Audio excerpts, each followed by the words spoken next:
In this guide, I'm going to show you how you can fix the issue where you can't access your Apple ID or iCloud settings because the option is disabled or grayed out. If you do find this guide helpful, make sure to like the video and subscribe to the channel with all notifications on. It really does help with the channel and lets us know that you want more content like this. We'd greatly appreciate it. And if at any point throughout this guide you do have any questions, just ask them down in the comment section below and we can help you out further. I'm going to be doing my best to reply to every single comment down there. But if you open up your settings app and your Apple ID section up at the top is disabled, here's how you can fix it. First things first, scroll down on your settings until you see this option for screen time.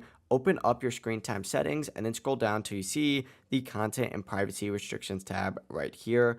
Open this up. And on this section, you're going to want to scroll down even further until you see the specific option for allow changes to, and then find this little account section right here. Select this and change it to allow.